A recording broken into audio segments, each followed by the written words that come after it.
Demetri is a film and stage actor known for his roles in Monster, Three's a Shroud, Gatwick Gangsters, and of course the Nollywood movie The Past Can Call It.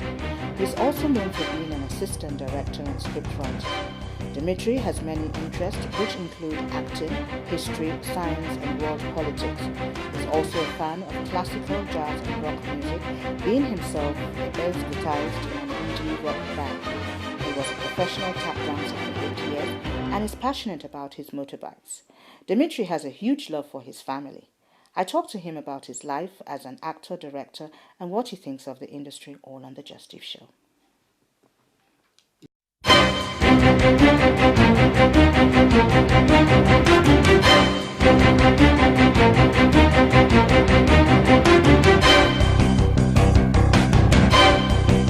My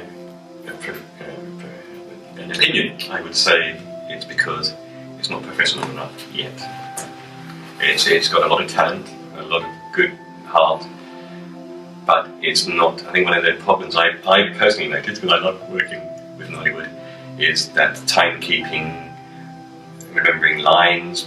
It's just the whole. They're not organised enough yet, and one of the reasons why Ruke Marta asked me to come on board and help him was to give him suggestions, help him understand that. And I think that's the only thing that's holding them back. It's the talent's there. Some of the stories would be a little, because if you're putting out all the time stories that are relationship betrayal, and there's not perhaps enough diversity in it. Could maybe play with relationships in a darker sense rather than a lighter sense. So I think there's absolutely is a talent. Absolutely, if they've got the skills, just better organisations and perhaps some more diversity in stories. Well, a director needs to find a script that's a cut above the rest if they want to make themselves known. I think that these times they need to pull away from CGI a little, because CGI should only be there to enhance what you can't do without it. So again, it's having stories, that play with different aspects of life. The planets, the universe, you could play with those things a bit more, but you don't have to be sci-fi to do that. You can play with it on the planet. There's a film I love called Jacob's Ladder. I don't know if anybody's in it yet. Precisely that's an amazing movie. So the directors, they just need to be a little more imaginative. To see a bigger picture than, even if they see a script that is not brilliant, they could still, their input could make it a lot better. You're welcome back. This is the JUSTEVE Show. If you're just joining us, our guest today is a very good friend of mine. I haven't seen him in ages, so I'm really excited that you're here on the show, Demetri. Thank you very much. Turin, right? Turin, yes, in the Shroud. You're welcome to the show. Thank you. And how have you been? Well, actually, on the way, it's funny you say that. I'm fine. But getting here, good. I nearly didn't get here because I didn't think I was going to make it, because when I got to Streatham, a car crashed into another car right in front of my motorbike. So I had to around that. And then I got to Wandsworth Common, and there's this guy, must have been on his mobile phone, he suddenly swerved in front of me and went into a bollard. So this is on the way here today. And I thought I was in a Mad Max movie. I thought, that's it. This is, the end of the world's happening. Not the end of the world. So I made it, Good. Despite all odds. Good on you. Okay, let's go back to the beginning, because that's what I do with all my guests. Okay. What was your growing up like? Wow. It was different. I was always different, so that didn't help. But I come from a mixed marriage that was not great. My father's Cypriot, Greek Cypriot, my mother's English, and it was just, they made that classic mistake of staying together for the children's sake, which is not the best thing to do. And from experience, I can tell you, don't do it if you don't get on. It'd be far better for the kids. And if it wasn't, I love them both, but they just made that mistake. So there was constant friction in the house, which is not good for my brother and I. But they both, my mum's remarried, she lives in Cornwall, my father lives in Cyprus, he's remarried, and they remarried the perfect people for them, eventually. That's a good thing. If it wasn't for my English grandparents, I think I would have been totally different. You know, Different in what way? I don't know, maybe angry, or maybe I would. I don't know, but they gave me that love I needed, and that kind of. They used to take me around castles and countryside and museums, and they just gave me that diversity, a person like myself needed. You know. That's good. Okay, how did you get into the arts? Another good question. Well, I was a tap dancer from the age of 5. Tap dancer? I love tap dancing! Till I was 18, from the age of 5 till I was 18. And I did circus training when I was 16 because I wanted to be another Jim Kelly. You're not fearless? No. Or rather fearful? No, don't fear anything. Just bad people. But yeah, so then I was being hired by American companies to do private shows for them with a lady called Mandy, and we used to do a tap dance with a brass band behind us, and I was doing somersaults and flips and things like that. And then I went on my travels. I lived in Poland, Lanzarote, and just travelling to Germany, and travelled around a bit. And then I came bass guitar, and I was in a band playing bass guitar. Rock band, yeah, rock band. Sort of indie music. And then life took a different road. You know, because I was a trained chef. Okay. So I met my. How come you haven't cooked for me? You haven't invited me. Oh. You're gonna have to come out, aren't you? Yeah. Where do you live? That's where I live. No. Bad question. Then I met my wife to be.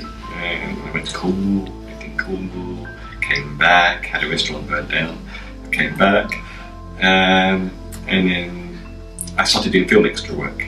And there was a particular film called The Golden Compass, and there was Nicole Kidman and the guy who plays James Bond. I apologise, I can't remember the name. The guy who plays James Bond. Which film? New Which one. Daniel Craig. Thank you, Daniel Craig. Now they were on the Nicole Kidman, and they were on the boat. The guy playing one of the head gypsums didn't turn up, and there was 50 extras, and they suddenly pointed to me, and they suddenly got me changed into this outfit, put me on the boat with them, and I had to do a little scene walking off the boat and all that kind of stuff. Nothing much, but so no claim to fame. But what happened was the guy who was directing, he came up to me and said, "You've got a quirky look about you. You should think about doing proper acting." No offence to extras, that is, because I think they do a grand job and they should not be looked down in any such formal manner. So I went home to my wife and said, "I'm going to do acting." And she went, "Great." So then I went to Rose Bruford and did 2 years part-time there, and then what did I do then? I then went for an audition to a school called the Actor Works. 500 people auditioned, and didn't think I'd get that. And then I went to Edinburgh, did the Edinburgh Festival where I played a highwayman. Came back, and the guy rang me and said, "I'd like to offer you a place." And I went, "I can't actually afford it," because I didn't think it through properly. He said, "No, for nothing." So I got 2 years full. So I got a scholarship. So I got 2 years full time, which was really hard work because I was dispatch riding in the day till 5 o'clock, and I was there till 10 o'clock in the evenings, and all day Saturday. And at the same time, you were learning lines. You were, singing classes. That was I hated dancing classes, which I liked. So you had all the physical theatre and everything. And I saw my family maybe on Sundays. So I'm sure they were very understanding. Yeah, it was hard. I'm not saying it was hard on my wife. It was because she was working full time and coming home and cooking things. So it was hard on her as well as myself. Bless her. Yeah, bless her. Yeah. Okay, so now, this is one question I said I was going to ask you. Why do you always play the devil? Do you want me to answer that? Because I'm good at it. You're good at it. Okay, so I better get your back. No, all those body parts. Yeah, well, I mean, I think what happens when you've got dark hair, and a goatee and dark eyes, you you know, you won't get a blonde person playing the devil, for example. You just tend to get more bad parts in it. I suppose the way I look, even though I don't, you know, I'm not that chiseled kind of, you know, but I suppose Satan's got to have that kind of look about him that doesn't say the devil, but suddenly you give that look of the devil, and that kind of, you know, that aura that people go, oh, okay. You know, so I think that's probably why. So what? Okay, if you weren't playing the baddie roles, what would you love to play? Oh, I mean, I play good roles. I think lots of you know, so it's not all baddies. You know, my dream is to play when I'm a bit older, because I think you have to be a bit older, is to play King Lear. Oh, that's my dream. Yeah, you do a lot of stage as well. Yeah, I do. Yeah, how is that? Stage is lovely. Stage is my passion. It pays the least, and it's your, of course, you know, as a Satan's film. But it is, as you say, it's that buzz. You know, you got that. You know, when I was playing Satan in front of 800 people, you know, the gospel. It was a gospel musical called "Tell Hell I Ain't Coming," and it's just that. It's everything, the dynamics, it's the theatre, the smell, the people, the other actors, it's just everything. And I think every theatre actor would tell you the same thing. You know, there was a funny thing though in Tell Hell they flew a guy in from America to play Bishop Allgood, and for some reason he didn't know his lines. And we're doing rehearsals. So I was assistant director as well, and he was doing his lines. He didn't know his lines, in fact. And there was lots happened, but on rehearsal before the day, I as a devil was going to come on stage, and I do this kind of thing, and his Bible goes flying out his hand, and he stops praying and he cowers in fear, and he didn't do it in rehearsal. And I said, if you do that on the night, I'm going to strangle you in front of 800 people. Please don't strangle me. He did it on the night. Yeah, so that's great. No, he didn't do it. Oh, he didn't. No. So he did the same thing as what I'm saying. The devil came on stage. I did this, and he carried on reading the Bible. So I went over to him in front of 800 people, went smack on the Bible, grabbed him by the neck. And I'm sure that would have. That woke him up. Yes. Okay, we'll take a break right now. When we come back, we shall continue this, and we'll talk a lot more about yourself. This is JUSTEVE Show. Why do I keep saying this? This is the JUSTEVE Show. We'll be back after this break.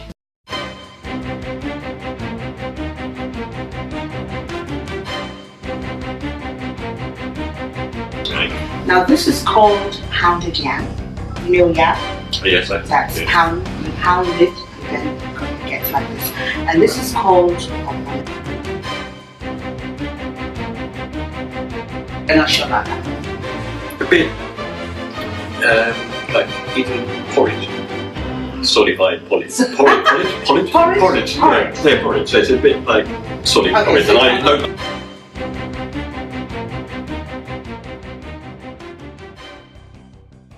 Okay, you're welcome back to the JUSTEVE Show. I'm having a lot of fun here with my dear friend Demetri. It's an honor having you on the show. Happy to be here. All right then. So you have done an actor in film and stage, Now a lot of young people would see the glamour. They think it's such a glamorous job. What would you say to them? Apart from what we were saying earlier, with regards to if you're in it for the glitz and the glam, you won't make it. It doesn't mean you can't want to achieve that, but if that's the sole reason for coming into acting, you won't make it, because you will lose heart. You will. With acting, it's the passion first. Whether it's acting, directing, whether you're a cameraman, a sound man, it's the actual passion for the actual game, the world of acting. The other thing that's important is networking and getting to know people. You go to functions, you meet people. You do your, when you qualify, you do your freebies. For your students, so you learn how, as an actor, to act behind the camera, or the opposite way if you're directing, the other way. The other thing, what I found is like yourself, is I write, I direct, I act, I produce, and so it's these days to be involved in all areas, because you learn from that, but it also gives you other avenues to follow, because acting is, there's only, I think 97% of actors are unemployed, so they're not, they're continually struggling, so to diversify is a good idea. So yeah, is challenge yourself, do other projects, get behind the camera, direct, whatever, live it. In my day, you couldn't come before the camera if you didn't know anything behind the camera. No. So I guess that's a good thing. Now, you did touch on the money aspect, that they should do free jobs. Yeah. But in our environment today, things are really, really tough. Yes, they are. And they find it difficult. They would find it difficult to understand that you have to pay your dues. It's that thing, isn't it? There's, as I said, there's thousands plus actors out there trying to make it, and it's just, you need that showreel.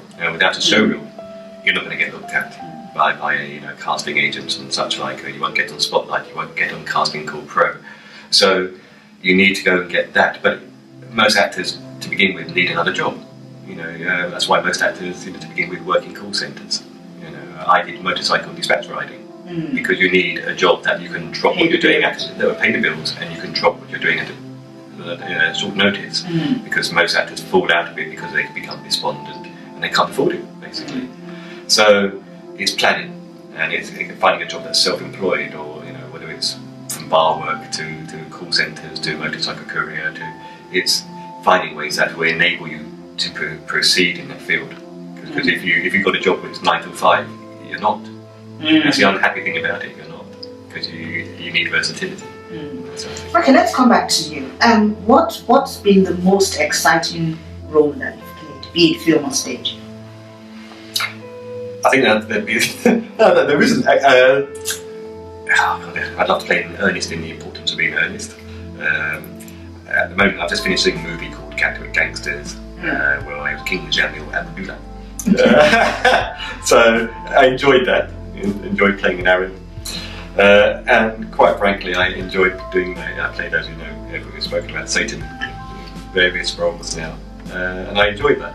Because I actually really enjoy character acting, because it just enables you to be so much more, and I like doing that. So yeah, I think in the film I'm about to play a sword-wielding biker. So, another bad. That should be too hard. That should be too hard. Another bad person. Yeah. If you weren't acting, what would you be doing? What? That was a. Chefing, probably. What? Chefing. So that's your second love. That's my second love. This food we have to get out of the yes. don't we? I mean, we are friends as well, so we have to do this, don't we? Yeah, I mean, everything I do, I enjoy doing is creative, really. Or I'd like to be a writer. But you are a writer. I am a writer, but if I wasn't doing the acting, if it was an either-or situation. Okay. Yeah. Okay, your kids, do any of them take after you? And are you encouraging them? No. Why? Because I have a wife that goes academia first. No, she's right. Shia, my daughter, she's most like me in her artistic side, but she's very academic as well. So she wants to be in the RAF, she wants to go to Exeter in September University, so she's doing physics, maths, chemistry, I do all these degrees, I don't know. A-levels, whatever it is he's doing. Yeah. And my son, they both got me in different ways. My son has a passion for films, so he wants to be in the RAF as well. I don't know why my kids want to be in the RAF, but that's what they want. So I've said to him, like, if you want to have another field you want to go into, since you have a passion for films, why don't you look at going into media studies and going to university and doing that as well?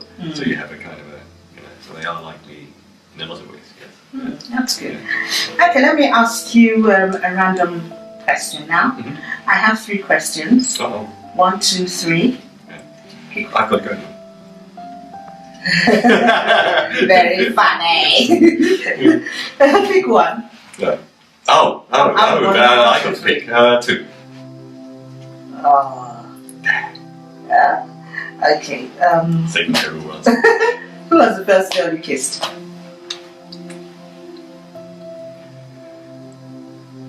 Sarah Fussell. What was it like? He. Did you say he? What was it like? She actually asked. It was funny. She was a ballet dancer, and How old were you? I think I was about 16. I know. I was just quite 15. 15. That's even more. And she said to me, "When are you going to kiss me?" so I kissed her. It was very nice. It was very It was nice. nice. Yes. So that then you now knew that you had to keep doing. Well, I knew there was a duty I had to do when I was dating girls. Nice one. Okay. All my guests, I give them a challenge Okay. that they're going to do. Right. Yours, we'll do that at the end of the show. I'm African, right? I'm sure you know. And we have a lot of delicacies. You're a chef, so you must have explored quite a lot. Yeah? So there's one particular one we call ogbono soup and pounded yam. Yeah, what do you love? You're going to eat that. Ah, cool. Cool, Yeah. right? And you know, that kind of food we eat with our hands. Yeah, that's fine as well. You're going to do that. I am For that. I'm a barbarian after all. Okay. Look in that camera just before we go and say something to the viewers out there.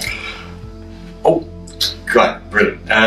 There's various films. There's a film coming out where I'm an assistant director called Watch Now. It's a sci-fi film. Please, when it comes out, do watch it and support it. It's a low-budget film. It's only £2 million, I think, so support it when it comes out. And I'm about to be an assistant director and play a drug addict, of course, in a gospel series called My Family and the Church, in which I play Sylvester. So when that comes up on Sky Living, please support that as well. I would definitely support it, and I'm sure I'll do as well. Right, so this is your challenge. Right. Now this is called pounded yam. You know yam? Yes, That's yeah. you pound it and then it gets like this. And this is called ogbono soup. Ogbono soup. Yes, there's okra, there's a bit of okra. Okra, okay. And that's chicken and that's cow foot. The cow foot. Yeah. Okay. So How does the cow feel? how does the cow feel? When you eat it, you tell me. Footloose. Sorry. So Oh, well, when I'm ready, okay. Yeah. Let's go for this one first. no, you go for this one. I'll go for this one first. No. No. This is this is fun. Now you cut a bit of this Oh, and you take dip that, it in that. yeah, and Okay. then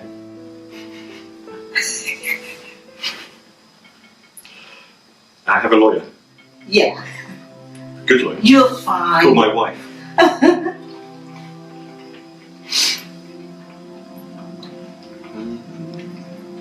How is it? Would you want the tap full ones or the drupal ones? The truth. That's very nice. But you're not sure about Can I try again? Yeah. Yeah, can I just try because things I get to do in life. You're an actor. You can get to do Well, it. yesterday I was a free man. Today they tried to kill me with the lighter.